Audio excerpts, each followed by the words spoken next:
Hello बच्चों, good morning. आज की तारीख है 2 दिसंबर 2024। आज के करंट अफेयर क्वेश्चन और ललन टॉप प्रश्नों में आप सभी का स्वागत है। बच्चों, आज हम देखेंगे 2 दिसंबर के 10 करंट अफेयर क्वेश्चन पूरी व्याख्या के साथ सॉल्व करेंगे और हर प्रश्न के नीचे 3 से 4 ललन टॉप क्वेश्चन सॉल्व करेंगे, जो कि कुछ महीने पुराने करंट अफेयर क्वेश्चन या जीके जीएस प्रश्न होंगे। तो लगभग आज के करंट अफेयर क्वेश्चन में हम 50 प्रश्नों को सॉल्व करेंगे सिर्फ 15 मिनट में। तो आप सभी हमारे साथ 15 मिनट तक बने रहेंगे, जिसमें हम लगभग 50 क्वेश्चन सॉल्व करने वाले हैं। तो चलिए शुरू करते हैं अपने 2 दिसंबर के करंट अफेयर क्वेश्चन। पहला प्रश्न हमारा है, हाल ही में भारतीय सेना ने पहला संयुक्त टेबल टॉप अभ्यास सिनबेक्स किसके साथ प्रारंभ किया है? तो यह प्रारंभ किया गया है ऑप्शन बी कंबोडिया के साथ। इसकी अगर व्याख्या देखें तो सिनबेक्स अभ्यास अगर पूछे किसके बीच होता है तो भारत और कंबोडिया के बीच में यह पहली बार आयोजन किया गया है और यह 1 दिसंबर से 8 दिसंबर के बीच चलने वाला अभ्यास है। अगर पूछे सिनबेक्स अभ्यास का आयोजन कहाँ किया गया है तो पुणे महाराष्ट्र में किया गया है और यहीं पर जो 15 जनवरी 15 जनवरी 2025 को भारतीय थल सेना का जो है प्रोग्राम भी कहाँ पर किया जाएगा, तो यह भी इसका स्थापना दिवस कहाँ मनाया जाएगा तो पुणे महाराष्ट्र में भी मनाया जाएगा। ठीक है, तो थल सेना दिवस कहाँ मनाया जाएगा अब की बार तो पुणे महाराष्ट्र में मनाया जाएगा और यहीं पर सिनबेक्स अभ्यास का भी आयोजन किया गया है। सिनबेक्स अभ्यास और इससे जो है मिलते जुलते 2-3 नाम है, तो तीनों को आप सभी एक ही बार में क्लियर करेंगे। जैसे सिनबेक्स अभ्यास किसके बीच होता है तो सिनबेक्स अभ्यास होता है भारत और सिंगापुर के बीच में। ठीक है, और नेक्स्ट अगर देखें तो सिलिनेक्स अभ्यास किसके बीच होता है तो इंडिया और श्रीलंका के बीच में। बिनबेक्स अभ्यास किसके बीच होता है तो इंडिया और वियतनाम के बीच में। वैसे थोड़े बहुत सब में अंतर है और काफ़ी क्लियर भी हो जाएगा। बिन से देखेंगे तो वियतनाम यहाँ से क्लियर हो जाएगा, सिली से देखेंगे तो श्रीलंका हो जाएगा, सिम से देखेंगे तो सिंगापुर हो जाएगा। ठीक है, और यहाँ से सिन से देखेंगे तो यहाँ से मैच तो नहीं कर रहा है, लेकिन जो है आप यहाँ से याद कर सकते हैं। ठीक है, क्योंकि इसकी स्पेलिंग जो है CIN से होगा। ठीक है, सिन वैक्स। ठीक है, तो सिनबेक्स अभ्यास किसके बीच होता है भारत और कंबोडिया के बीच में। इसका आयोजन पहली बार किया गया है। अगर बात करें कंबोडिया की राजधानी का क्या नाम है तो कंबोडिया की राजधानी का नाम है नोम पे है।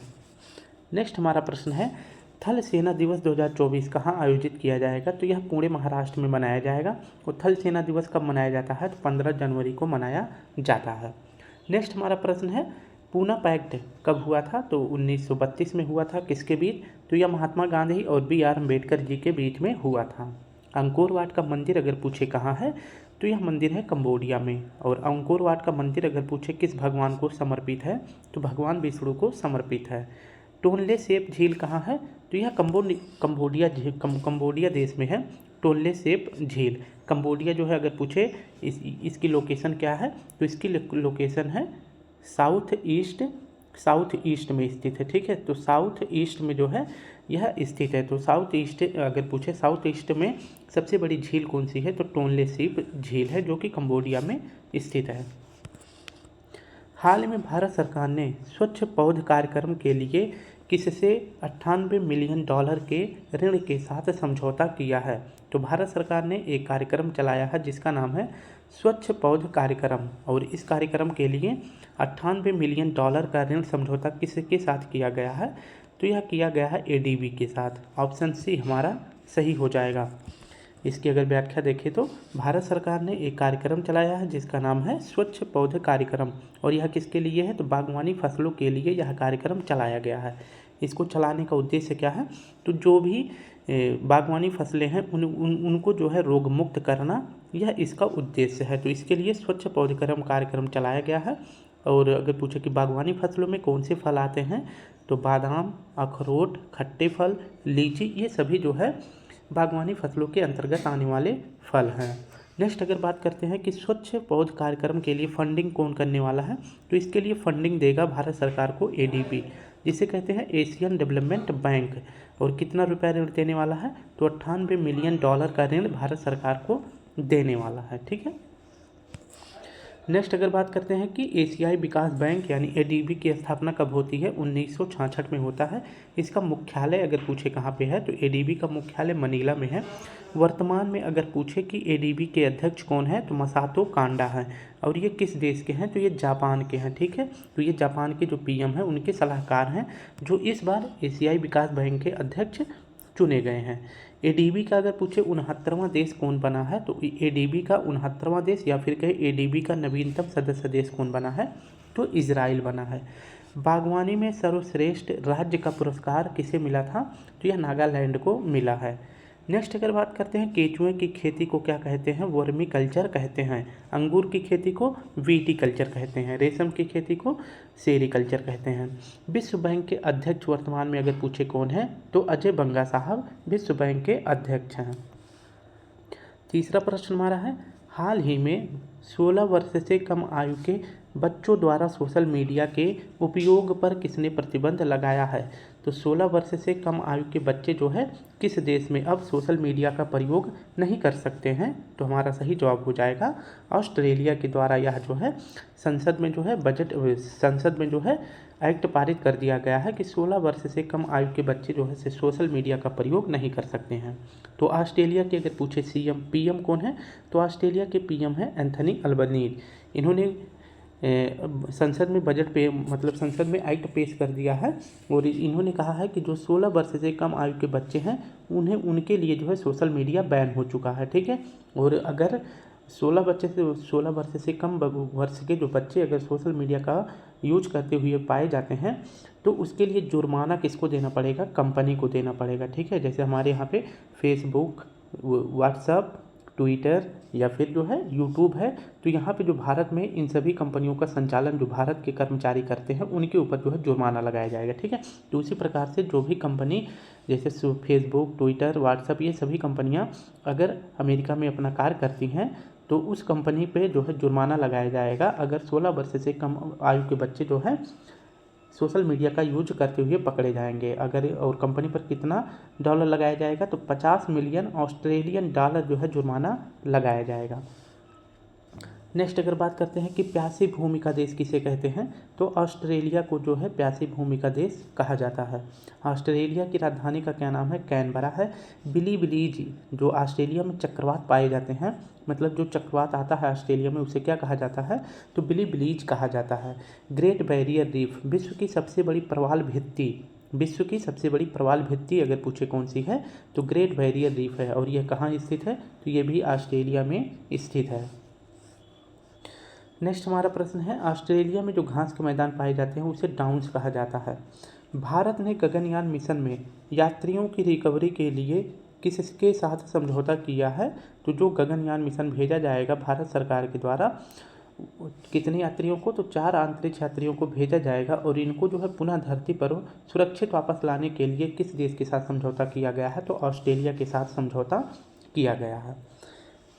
चौथा प्रश्न हमारा है, प्रतिवर्ष विश्व एड्स दिवस कब मनाया जाता है तो ये तो सभी को याद है, इसके बारे में पूरी व्याख्या देखते हैं। तो विश्व एड्स दिवस कब मनाया जाता है, 1 दिसंबर को मनाया जाता है। इसकी अगर व्याख्या देखें तो विश्व एड्स दिवस कब मनाया जाता है, 1 दिसंबर को मनाया जाता है। इसकी शुरुआत कब होती है तो एड्स दिवस मनाने की शुरुआत 1988 में शुरू होता है। इस बार अगर पूछे इसकी थीम क्या रखी गई है तो 2024 में विश्व एड्स दिवस की थीम रखी गई है, सही रास्ते पर चलें, मेरा स्वास्थ्य मेरा अधिकार, ठीक है। तो मेरा स्वास्थ्य मेरा अधिकार इसकी थीम रखी गई है। पूछे एड्स जो है, एड्स का फुल फॉर्म क्या है तो एड्स का फुल फॉर्म है एक्वायर्ड इम्यूनो डेफिशिएंसी सिंड्रोम, इसका फुल फॉर्म है। एड्स अगर पूछे किस रोग से होता है, किस वायरस से होता है तो एड्स जो है वायरस से होता है जिसका नाम है HIV वायरस, ठीक है। इसका फुल फॉर्म होता है ह्यूमन इम्यूनो डेफिशिएंसी वायरस, इसका फुल फॉर्म होता है। अब पूछे एड्स जो है किस अंग को प्रभावित करता है तो प्रतिरक्षा तंत्र को यह कमज़ोर कर देता है। एड्स के लिए अगर पूछे कौन सा टेस्ट होता है तो एलिजा टेस्ट जो है एड्स के लिए होता है। नेक्स्ट अगर प्रश्न की बात करते हैं, हैंसन रोग अगर पूछे यह किससे होता है तो यह जीवाणुओं से होता है। तो हैंसन रोग जीवाणु से होता है और हैंसन रोग को ही कुष्ठ रोग भी कहा जाता है, यानी कि लेप्रोसी रोग भी कहा जाता है। काला जार का वाहक अगर पूछे कौन सा है, तो काला जार का वाहक है सैंड फ्लाई। और पूछे काला जार का अगर रोग वाहक पूछे, रोग कारक पूछे क्या है, तो रोग कारक है प्रोटोजोआ। ठीक है। नेक्स्ट हमारा प्रश्न है टाइफाइड में कौन सा अंग अगर पूछे प्रभावित होता है, तो आंत होता है। जेरोप्थेल्मिया यह किससे संबंधित है, तो यह आंख से संबंधित है, यानी कि जेरोप्थेल्मिया से आंख का रोग हो जाता है जिसमें आंखें जो है लाल हो जाती है, सूख जाती हैं। और पूछे इस प्रकार का रोग किस विटामिन की कमी से होता है, तो विटामिन ए की कमी से होता है। नेक्स्ट हमारा प्रश्न है 5वां, हाल ही में किस राज्य के घर चोला हस्तशिल्प को जीआई टैग मिला है। घर चोला हस्तशिल्प क्या है, यह चुनरी है, कह सकते हैं लाल रंग की चुनरी होती है, यह साड़ी होती है, तो यह पवित्र एक पहनावा होता है। और घर चोला को अगर पूछे अभी हाल ही में जीआई टैग दिया गया है, और यह घर चोला किस राज्य का है, तो यह गुजरात का है। ऑप्शन बी हमारा सही हो जाएगा। इसकी अगर व्याख्या देखें तो घर चोला हस्तशिल्प यह कहाँ का है, यह गुजरात का है। अभी हाल ही में इसे जीआई टैग दिया गया है। यह एक प्रकार का साड़ी और चुनरी होता है जो कि पवित्र होता है, जैसे शादी ब्याह में या पूजा पाठ में पहना जाता है। जीआई टैग के बारे में पढ़ लेते हैं। जीआई टैग अगर पूछे सबसे ज़्यादा किस राज्य को प्राप्त है, तो उत्तर प्रदेश को सबसे ज़्यादा जीआई टैग प्राप्त है। यहाँ पे 75 जीआई टैग प्राप्त है, यानी कि अगर पूछे कि उत्तर प्रदेश में कुल कितने ज़िले हैं, तो 75 ज़िले हैं। और ऐसे याद कर सकते हैं कि 75 ज़िलों को जो है 75 जीआई टैग प्राप्त हो चुका है। ठीक है। अगर वही पूछे कि जीआई टैग कितने वर्षों के लिए दिया जाता है, तो 10 वर्षों के लिए दिया जाता है। और पेटेंट अगर पूछे कितने वर्षों के लिए दिया जाता है, तो पेटेंट जो है 20 वर्षों के लिए दिया जाता है। पहला जीआई टैग अगर पूछे किसे दिया गया था, तो दार्जिलिंग की चाय को दिया गया था जो कि वेस्ट बंगाल का है। ठीक है। अगर पूछे कब दिया गया था, तो 2004 में दिया गया था। नेक्स्ट अगर बात करते हैं जीआई टैग एक्ट कब आया था, तो जीआई अधिनियम आया था 1999 में। अगर पूछे लागू कब हुआ था, तो यह लागू हुआ था 2003 में। कब, 2003 में लागू हुआ था, और 2004 में पहली बार इसे दिया गया था। जीआई रजिस्ट्री अगर पूछे कहाँ स्थापित है, तो यह चेन्नई तमिलनाडु में स्थापित है। विश्व धरोहर अगर पूछे कि 42वां विश्व धरोहर कौन सा है, तो यह होयलेश्वर मंदिर है, और यह किस राज्य में है, तो कर्नाटक में है। 41वां पूछे कौन सा है, तो 41वां है शांति निकेतन। कौन सा है, शांति निकेतन, और यह कहाँ है, वेस्ट बंगाल यानी कलकत्ता में है। 43वां विश्व धरोहर अभी हाल ही में यूनेस्को की जो है 46वीं बैठक हो रही थी, कहाँ पर, हमारे भारत में हो रही थी। कहाँ पर, भारत में हो रही थी। और इसी 46वीं बैठक में भारत की 43वीं विश्व धरोहर घोषित की गई है, जिसका नाम है मोइदम। मोइदम क्या है, एक कब्रगाह है। क्या है, एक कब्रगाह है, और यह किस राज्य में है, तो यह असम में है। कहाँ पर, असम में है। नेक्स्ट हमारा प्रश्न है 100 रुपये के नोट पर किस धरोहर का चित्र मुद्रित है, तो रानी की वाव जो है यह 100 रुपये के नोट पर प्रदर्शित किया गया है। और रानी की वाव अगर पूछे किस राज्य में है, यह गुजरात में है। भारत की पहली समर्पित सेमीकंडक्टर नीति लागू करने वाला भारत का पहला राज्य कौन सा है, तो गुजरात है। छठा प्रश्न हमारा है अंतर्राष्ट्रीय क्रिकेट परिषद का सबसे युवा अध्यक्ष किसे नियुक्त किया गया है। वैसे ये आप सभी को पता ही हो गया होगा, क्योंकि ये लगातार जो है पढ़ाया जा रहा था, लेकिन अब जो है इन्होंने 1 दिसंबर को इनको जो है इस पर नियुक्त कर दिया गया है। तो अंतर्राष्ट्रीय क्रिकेट परिषद का सबसे युवा अध्यक्ष किसे नियुक्त किया गया है, तो यह नियुक्त हुए हैं जय शाह जी। ऑप्शन डी हमारा सही हो जाएगा। इसकी अगर पूरी व्याख्या देखें तो आईसीसी यानी इंटरनेशनल क्रिकेट काउंसिल, इसकी स्थापना कब करी जाती है, तो 1909 में करी जाती है। इसका मुख्यालय अगर पूछे कहाँ पे है, यूएई दुबई में जो है इसका मुख्यालय है। वर्तमान में अगर पूछे इसके नए अध्यक्ष कौन बनाए गए हैं, तो जय शाह जी बनाए गए हैं, जो कि हमारे भारत के हैं, और ये सबसे युवा अध्यक्ष बन गए हैं। तो 1999 से लेकर 2024 तक अगर पूछे कि सबसे युवा अध्यक्ष कौन बने हैं, तो यह जय शाह जी बन गए हैं। अब तक अगर पूछे कि आईसीसी के कितने भारतीय अध्यक्ष जो है चुने गए हैं, तो 5 भारतीय अध्यक्ष जो है बनाए गए हैं, किसके, आईसीसी के। ठीक है। और पूछे कि पहले कौन थे, तो जगमोहन डालमिया जी थे आईसीसी के अध्यक्ष। नेक्स्ट हमारा प्रश्न है हर्ष अग्रवाल जो है ये किसके अध्यक्ष बनाए गए हैं, तो फिक्की के अध्यक्ष बनाए गए हैं। इसकी स्थापना अगर पूछे कब करी जाती है, तो इसकी स्थापना करी जाती है 1927 को। ठीक है। नेक्स्ट हमारा प्रश्न है के संजय मूर्ति ये किसके अध्यक्ष बने हैं, तो कैग के अध्यक्ष बनाए गए हैं। संजीव खन्ना जी ये हमारे भारत के 91वें नंबर के मुख्य न्यायाधीश बनाए गए हैं। और 50वें नंबर के कौन थे, तो DY चंद्रचूड़ साहब थे। अमरप्रीत सिंह ये हमारे देश के वायुसेना के प्रमुख बनाए गए हैं। ठीक है, नेक्स्ट अगर प्रश्न की बात करते हैं, 7वां प्रश्न है, हाल ही में महाबोधि महोत्सव 2024 आयोजन कहाँ हुआ है? तो महाबोधि महोत्सव 2024 का आयोजन अगर पूछे कहाँ किया गया है, तो वैसे आप सभी को लग रहा होगा कि इसका सही जवाब हो जाएगा बिहार, क्योंकि महाबोधि वृक्ष कहाँ पे है? बिहार में है। लेकिन इसका जो ये महोत्सव आयोजित किया जाता है, तो ये कहाँ किया जाता है? ये मध्य प्रदेश में किया जाता है। ऑप्शन ए हमारा सही हो जाएगा। ठीक है, अगर इसकी व्याख्या देखें तो महाबोधि महोत्सव यह कहाँ आयोजित किया जाता है? तो यह मध्य प्रदेश में आयोजित किया जाता है। मध्य प्रदेश के किस जिला में? तो रायसेन जिला में यह आयोजित किया जाता है। महाबोधि महोत्सव का संबंध अगर पूछे किस धर्म से है, तो आप सभी को ये तो आसानी से पता लग जाएगा, यह बौद्ध धर्म से संबंधित है। और नेक्स्ट अगर बात करते हैं कि सांची का स्तूप अगर पूछे कि कितने रुपए के नोट पर अंकित है, तो 200 रुपये के जो नोट होते हैं उस पर अगर पूछे किसका चित्र बनाया गया है, तो सांची का स्तूप बनाया गया है। सांची का स्तूप यूनेस्को में शामिल है और कब शामिल किया गया था? 1989 में शामिल किया गया था। सांची का स्तूप अगर पूछे किस जिले मतलब किस राज्य में है, तो मध्य प्रदेश में है। सांची का स्तूप अगर पूछे किसने बनवाया था, तो अशोक ने बनवाया था। सम्राट अशोक ने इसको बनवाया था, जो कि मौर्य वंश के शासक थे।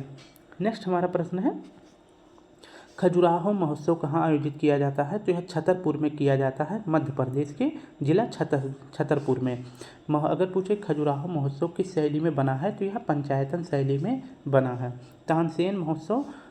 तानसेन समारोह अगर पूछे कहाँ आयोजित किया जाता है, ग्वालियर मध्य प्रदेश में किया जाता है। भगोरिया उत्सव कहाँ आयोजित किया जाता है? मध्य प्रदेश में। और निमाड़ी मिर्च महोत्सव कहाँ आयोजित किया जाता है? तो यह किया जाता है मध्य प्रदेश में। ठीक है, नेक्स्ट हमारा प्रश्न है 8वां, हाल ही में हॉर्नबिल महोत्सव 2024 कहाँ प्रारंभ हुआ है? तो हॉर्नबिल महोत्सव 2024 कहाँ प्रारंभ हुआ है? तो यह प्रारंभ हुआ है नागालैंड में। ऑप्शन बी हमारा सही हो जाएगा। इसकी अगर व्याख्या देखें तो हॉर्नबिल फेस्टिवल, इसकी शुरुआत जो है अगर पूछे कब करी जाती है, तो इसकी शुरुआत करी जाती है 2000 में। ठीक है, तो सन 2000 में पहली बार जो है हॉर्नबिल फेस्टिवल मनाया जाना शुरू किया गया था। और इस बार यह किस क्रम का है? तो 25वें क्रम का है। और यह कब मनाया जाता है? तो यह 1 दिसंबर से शुरू हो जाता है और कितने दिसंबर तक चलता है? तो यह 10 दिसंबर तक चलता है। ठीक है, यानी कि यह 10 दिवसीय फेस्टिवल है। तो हॉर्नबिल फेस्टिवल अगर पूछे किस राज्य का है, तो यह नागालैंड का है, इसे आप याद रखेंगे। नेक्स्ट अगर देखें तो हॉर्नबिल फेस्टिवल मनाने की शुरुआत अगर पूछे कब करी गई थी, तो 2000 में करी गई थी। और क्यों मनाया जाता है? क्योंकि 1 दिसंबर 1963 को नागालैंड की स्थापना करी जाती है। तो नागालैंड एक स्वतंत्र राज्य कब बना था? 1 दिसंबर 1963 को बना था। हॉर्नबिल फेस्टिवल को ही त्योहारों का त्यौहार कहा जाता है, ये आपको याद रखना है। ठीक है, तो त्योहारों का त्यौहार हॉर्नबिल फेस्टिवल को कहा जाता है। अगर पूछे हॉर्नबिल फेस्टिवल जो 2025 में मतलब 2024 में यह आयोजित हुआ है, इसमें अगर पूछे कि भागीदार देश कौन बना है, तो वेल्स बना है। और भागीदार राज्य अगर पूछे किसे बनाया गया है, तो सिक्किम और तेलंगाना को बनाया गया है। 1 दिसंबर 1965 को ही, क्योंकि 1 दिसंबर को ही बीएसएफ की स्थापना करी जाती है। कब? 1965 में। नेक्स्ट अगर प्रश्न की बात करें, मेरा हो चोंगबा महोत्सव यह कहाँ आयोजित किया जाता है? तो यह मणिपुर का फेस्टिवल है। होजागिरी महोत्सव कहाँ आयोजित किया जाता है? त्रिपुरा में किया जाता है। नेक्स्ट हमारा प्रश्न है बगरुम्बा महोत्सव, यह असम में आयोजित किया जाता है। 100 ड्रम फेस्टिवल, इसे जो है वांगला फेस्टिवल भी कहा जाता है। क्या कहा जाता है? तो वांगला अगर फेस्टिवल पूछे कहाँ आयोजित किया जाता है? मेघालय में। और इसी वांगला फेस्टिवल को 100 ड्रम फेस्टिवल भी कहा जाता है। 9वां प्रश्न हमारा है, हाल ही में चर्चा में रही पुस्तक Tipu Sultan the saga of the Mysore interregnum के लेखक कौन है? तो आप सभी इतना याद रखेंगे, Tipu Sultan the saga of Mysore, इसके लेखक कौन है? विक्रम संवत जी हैं। ऑप्शन सी हमारा सही हो जाएगा। इसकी अगर व्याख्या देखें तो Tipu Sultan the saga of the Mysore interregnum, यह पुस्तक अगर पूछे किसने लॉन्च की है, तो विदेश मंत्री एस जयशंकर जी ने इस पुस्तक को लॉन्च किया है। जबकि पूछे कि इस पुस्तक के लेखक कौन है, तो यह पुस्तक है विक्रम संवत जी की। इसमें जो है टीपू सुल्तान की एक आप सभी को बात बता देते हैं। टीपू सुल्तान ने क्या कहा था कि 100 दिन भेड़ की तरह जीने से अच्छा है एक दिन शेर की तरह जीना। जब ये ब्रिटिश ईस्ट इंडिया से युद्ध कर रहे थे, लड़ाई लड़ रहे थे, तो उसी बीच इन्होंने यह अपना बात बोला था। ठीक है, तो टीपू सुल्तान पुस्तक के लेखक कौन है? विक्रम संवत जी हैं। इसको लॉन्च अगर पूछे किसने किया है तो विदेश मंत्री एस जयशंकर जी ने इसको लॉन्च किया है।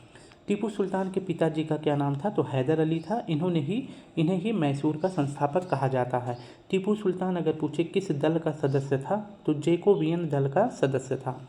टीपू सुल्तान के द्वारा ट्री ऑफ लिबर्टी की स्थापना अगर पूछे कहाँ करी गई थी तो श्रीरंगपट्टनम में करी गई थी। टीपू सुल्तान की मृत्यु कब होती है? तो यह 1799 में हो जाती है। ये सभी चारों पुस्तक हैं, आप सभी को बताना है किसके लेखक कौन है। तो भारत क्यों मायने रखता है, इसके लेखक हैं S Jaishankar ji. Mountain mammals of the world, इसके लेखक हैं रणजीत जी। एड को घर मिला, यह आलिया भट्ट भाभी जी की पुस्तक है। सोर्स कोड अगर पूछे किसकी है तो बिल गेट्स की आत्मकथा है। आज का आखिरी प्रश्न हमारा है, हाल ही में केंद्रीय स्वास्थ्य मंत्रालय ने किसे अधिसूचित रोग घोषित किया है? तो अधिसूचित रोग अगर पूछे केंद्रीय मंत्रालय के द्वारा किसे घोषित किया गया है तो सर्पदंश को किया गया है। सर्पदंश मतलब स्नेक बाइट, जो सांप काट लेता है, उसको जो है अधिसूचित रोग किसने घोषित कर दिया है? तो केंद्रीय स्वास्थ्य मंत्रालय के मंत्री अगर पूछे कौन है तो जेपी नड्डा जी हैं। इन्होंने अधिसूचित रोग किसको घोषित किया है तो सर्पदंश को घोषित किया है, या इसे ही स्नेक बाइट कहते हैं। अभी जो है अधिसूचित रोग जो है सर्पदंश को किस राज्य ने अगर पूछे कर दिया है तो तमिलनाडु ने भी सर्पदंश को अधिसूचित रोग घोषित किया है। भारत में अगर पूछे कुल कितने अधिसूचित रोग घोषित हुए हैं तो कुल इन रोगों की संख्या हो गई है 11। खून की कमी से अगर पूछे कौन सा रोग होता है तो खून की कमी को एनीमिया कहते हैं। पोलियो जो है किससे होता है? वायरस से होता है। भारत जो है पोलियो फ्री कब घोषित हुआ था? 2014 में घोषित हुआ था। काला जार अगर पूछे किससे होता है तो यह प्रोटोजोआ से होता है। सांपों का अध्ययन क्या कहलाता है? सर्पेंटोलॉजी कहलाता है। हीट वेव यानी लू को प्राकृतिक आपदा किस राज्य ने घोषित किया है? तो मध्य प्रदेश ने घोषित किया है। डेंगू को जो है आपदा किसने घोषित किया है? प्राकृतिक डेंगू को जो है अधिसूचित रोग घोषित कर दिया है किसने? तो यह किया है कर्नाटक ने। ठीक है, तो स्टूडेंट इस प्रकार से हमने अपने सभी प्रश्नों को 20 मिनट में पूरी व्याख्या के साथ स्टडी कर लिया है। कभी कभी मैं बीच में जो है पॉज कर देता हूँ क्योंकि मेरे घर पे एक डॉग है ना, तो कभी कभी भौंकने लगता है, वो काफ़ी तेज़ी के साथ भौंकता है, तो इसलिए मैं वीडियो को बीच बीच में पॉज कर देता हूँ। या फिर कोई मुझे बुलाने लगता है, क्योंकि मैं शहर से तो हूँ नहीं, मैं गांव से हूँ, तो इसलिए मुझे कभी कोई बुलाने आ जाता है, तो इसलिए मैं वीडियो को पॉज कर देता हूँ। अगर आप सभी को कोई दिक्कत है तो मुझे बता दीजिए। वीडियो में अगर कोई प्रॉब्लम हो तो ज़रूर बताएँ। वीडियो अच्छी लगे तो लाइक शेयर कमेंट जरूर करें। अपना ध्यान रखें, कल फिर मिलते हैं, तब तक के लिए आप सभी को प्यारा सा जय हिंद, जय भारत।